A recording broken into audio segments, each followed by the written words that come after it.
Sister brother praise lord. చర్చి నిర్మాణం కోసం ప్రార్థన చేద్దాం. ప్రార్థనలో ఏకీభవించండి, మోకరించండి, ప్రార్థనలో ఏకీభవించండి.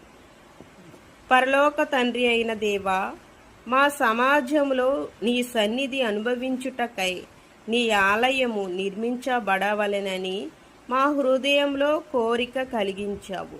ప్రభువా, ఈ శుభకార్యములకు కావలసిన ఆర్థిక వనరులను నీవే సమకూర్చుము. నీ కృపతో, నీ దయతో మేము కొదువ లేకుండా ఈ నిర్మాణాన్ని పూర్తి చేయగలమని నమ్ముచున్నాము.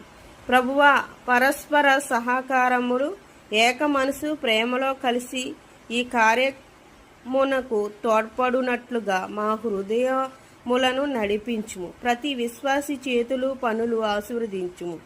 నీ ఆలయం కట్టబడునట్లు సౌకర్యములను నీవే ప్రసాదించుము. ఈ ఆలయము నీ నామమునకు మహిమనిచ్చే స్థలమై తరతరములకు ఆత్మీయ ఆశీర్వాదములను ప్రసాదించినట్లు దానిని నీవే ఆశీర్వదించుము. యేసుక్రీస్తు నామంలో ప్రార్థించుచున్నాము తండ్రి, ఆమెన్. మీ ప్రియమైన సహోదరి రామలక్ష్మి. హల్లెలూయా.